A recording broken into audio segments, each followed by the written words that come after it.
गाड़ी चलाता है। अब तो वो आवाज़ इनके कानों तक गूंज रही थी जो कह रही थी, किसी को नहीं छोड़ूंगी, सबको मार दूंगी, किसी को नहीं छोड़ूंगी। कि आगे गिर गई थी। धीरे धीरे वो औरत इनके आगे आ चुकी थी। इन्हें समझ नहीं आ रहा ये क्या कर रहे। अमन कहता है गाड़ी उड़ा दे, इसके ऊपर से पार कर दे भाई।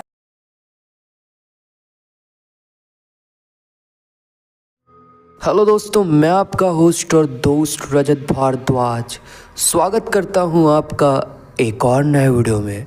दोस्तों, आज जो स्टोरी मैं लेके आया हूं ना, इसे सुनने के बाद आपकी भी रूह कांप जाएगी। ये 4 दोस्तों की स्टोरी है जो कि ऐसे सफ़र पे जाते हैं ना, जिसे वो ज़िंदगी में कभी नहीं भूलेंगे। तो ये स्टोरी क्या है, इसे जानने के लिए वीडियो के अंत तक बने रहना होगा। तो पहले चैनल का इंट्रो, फिर आते हैं वीडियो पर। बने रहिएगा, बहुत मज़ा आएगा दोस्तों।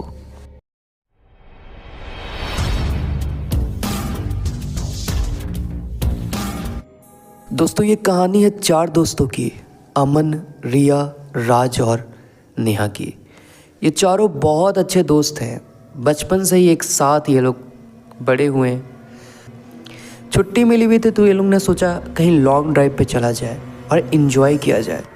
तो ये लोग निकल गए एक लॉन्ग ड्राइव पर। ठंडा के टाइम पे सड़क बहुत सुनसान थी, तो ये लोग को बहुत मज़ा आ रहा था गाड़ी चलाने में। लेकिन आपको पता है कि ठंड में जो सड़कें होती हैं ना, उनमें कुछ भी दिखता नहीं है, क्योंकि हर तरफ धुंध छाई होती है। तो इन्हें कुछ भी दिख नहीं रहा था। जहाँ तक गाड़ी की लाइट जल रही थी, सिर्फ वहीं तक ये लोग देख पा रहे थे, आगे कुछ भी नहीं दिख रहा था। तो नेहा कहती है ना कि हमें गाड़ी को किसी होटल पर रोक देना चाहिए और रात भर हमें वहीं स्टे कर लेना चाहिए, क्योंकि रात बहुत ज़्यादा हो चुकी है और अगर अभी हम ड्राइव करेंगे तो ये सेफ़ नहीं होगा, क्योंकि एक्सीडेंट होने का बहुत चांस हो जाता है धुंध में गाड़ी चलाने पे। लेकिन राज और अमन बोलते हैं ना कि तुम चिंता क्यों कर रही हो, हमें बहुत एक्सपीरियंस है गाड़ी चलाने का, कुछ भी नहीं होगा और मैं ज़्यादा स्पीड भी गाड़ी नहीं चला रहा हूँ। और ये मौका हमें बहुत कम मिलता है, बहुत कम ही हमें छुट्टी मिलती है और हम एक साथ रहते हैं। आज हमें छुट्टी मिली है और हम एक साथ हैं, तो इस सफ़र का मज़ा लो ना यार। अगर हम होटल में स्टे कर लेंगे तो क्या मज़ा आएगा।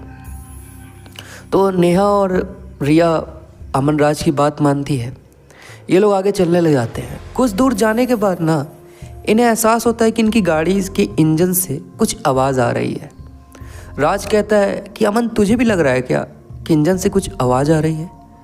अमन कहता है कि हाँ यार, कुछ आवाज़ आ रही है। मुझे लगता है कि हमें रोक के देख लेना चाहिए, कहीं कुछ गाड़ी में दिक्कत तो नहीं है, क्योंकि अगर हम नहीं अभी गाड़ी को नहीं रोकते तो ये समस्या बढ़ सकती है। तो राज ना गाड़ी को रोकता है और इंजन को खोल के देखने लग जाता है। उसे कहीं भी कोई गड़बड़ नहीं दिखती। वो अमन को कहता है, यार मुझे तो कोई गड़बड़ नहीं दिख रही है, फिर ये आवाज़ कैसे आ रही थी? अमन कहता है कि यार लगता है ना बहुत लंबे समय से हम लोग गाड़ी को चला रहे हैं, इसलिए इंजन गर्म हो चुका है, इसलिए ऐसी आवाज़ आ रही है। हमें शायद किसी जगह पे कुछ देर रोक लेना चाहिए गाड़ी को। एक काम करते हैं, आगे किसी ढाबे में गाड़ी को रोक लेंगे और कुछ नाश्ता वास्ता कर लेंगे। नाश्ता भी हो जाएगा और गाड़ी को रेस्ट भी मिल जाएगी। राज कहता है कि तू सही कह रहा है यार, हमें आगे जाके कहीं गाड़ी को रोक लेना चाहिए। ये लोग बात ही कर रहे थे ना, अचानक से इन्हें ऐसा लगता है कि पीछे कोई है, कुछ आवाज़ें आ रही थी। राज अमन को कहता है कि यार हमें यहाँ पे ज़्यादा देर नहीं रहना चाहिए, क्योंकि ये जंगली रास्ता है और मुझे लगता है यहाँ कोई जानवर है, बहुत खतरनाक जानवर। तुझे भी आवाज़ आ रही है ना? अमन कहता है हाँ यार, मुझे भी आवाज़ आ रही है, हमें गाड़ी के अंदर बैठ जाना चाहिए और गाड़ी को यहाँ से दूर ले जाना चाहिए। तुरंत अमन और राज गाड़ी को स्टार्ट करने लग जाते हैं। गाड़ी स्टार्ट ही नहीं हो रही। इन्हें लगता है कि ठंड के कारण गाड़ी स्टार्ट नहीं हो रही। कई बार क्या होता है ना, ठंड के कारण गाड़ी स्टार्ट होने में दिक्कत होती है। बहुत बार आपने बाइक्स में भी देखा होगा, कार में भी देखा होगा। और ठंड बहुत पड़ रही थी। ये दिल्ली की कहानी है। आपको पता है कि दिल्ली में ठंड बहुत ज़्यादा होती है। गाड़ी को 10 मिनट हुए और गाड़ी ठंड के कारण शायद इंजन ठंडा हो गया था। ये कोशिश कर रहे हैं मगर गाड़ी स्टार्ट नहीं हो रही। अचानक से पीछे के गेट पे कोई ठोक रहा है, कोई नॉक कर रहा है, ऐसे लग रहा है। रिया शीशा को खोलती है तो वो देखती है कि एक बहुत भयानक सा चेहरा उसके चेहरे के सामने है। वो तुरंत शीशे को बंद कर देती है। वो कहती है गाड़ी भगाओ, कोई हमारा पीछा कर रहा है, कोई हमारा पीछा कर रहा है। अमन को कुछ नहीं समझ आता है। अचानक से गाड़ी स्टार्ट हो जाती है। वो गाड़ी को तुरंत एकदम स्पीड पे कर लेता है। बोलता है क्या हुआ, कौन है? पता नहीं कि अचानक से मैंने जैसे शीशा को नीचे किया, एक बहुत डरावना सा चेहरा मुझे दिखा। वो बता रहे ये वहम हो सकता है, तुम दिमाग में इस चीज़ को बैठा के रखे हो इसलिए तुम्हारे साथ ये हो रहा है। ऐसे भी इस सुनसान रास्ते में कौन होगा? उसी टाइम अमन भी कहता है कि रिया सच बोल रही है, बैक मिरर में देख, कोई हमारा पीछा कर रहा है। जैसे राज बैक मिरर में देखता है ना, उसके भी होश उड़ जाते हैं। एक बहुत विशालकाय आदमी सा जो बहुत अजीब सा दिख रहा है, वो इनकी गाड़ी का पीछा कर रहा है। वो इनके गाड़ी के एकदम सामने है। आप बिलीव नहीं करोगे, उस समय इनकी गाड़ी की स्पीड 120 किलोमीटर थी। कोई आदमी कभी भी इतना स्पीड नहीं दौड़ सकता। ये समझ जाते हैं कि ये जो चीज़ है ये कोई आदमी नहीं है, ये कोई बुरी ताकत है। रिया बोल रही है कि मैंने कहा था तुम लोगों को कि हमें रात में ड्राइव नहीं करना चाहिए ऐसे सुनसान रास्तों में, लेकिन तुम हमारी बात नहीं मान रहे।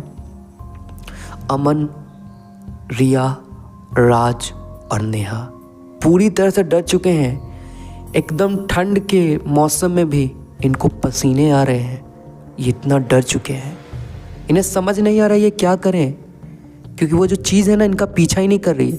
अचानक वो जो चीज़ थी इनकी गाड़ी के ऊपर चढ़ जाती है और मुक्के मारने लग जाती है। ऐसा लग रहा है कि वो ऊपर से मुक्के मार रहा है और वो गाड़ी के छत को तोड़ देगा। अंदर पूरी तरह से डर का माहौल है, सब चीख रहे हैं, कुछ भी समझ नहीं आ रहा क्या होगा। आगे कोई भी नहीं दिख रहा है, आगे कोई रोशनी नहीं दिख रही कि कहीं कोई गांव हो या कोई आदमी दिखे जिनसे ये हेल्प मांगे। कुछ भी नहीं, चारों तरफ से धुंध है और जंगल है। अमन कह रहा है कि भाई तू गाड़ी भगा, जितनी स्पीड है भगा, गाड़ी को रोक मत, वरना आज हम वापस नहीं जा पाएंगे। अमन तेजी से गाड़ी चलाता है। अब तो वो आवाज़ इनके कानों तक गूंज रही थी जो कह रही थी, किसी को नहीं छोड़ूंगी, सबको मार दूंगी, किसी को नहीं छोड़ूंगी। ये आवाज़ बहुत भयानक थी। गाड़ी में बैठे चारों लोग इस आवाज़ को सुन सकते थे। अब वो चेहरा इनके मिरर में दिख रहा था जो एक औरत का था, जो बहुत भयानक दिख रही थी। अब वो धीरे धीरे इनके आगे गिर गई थी।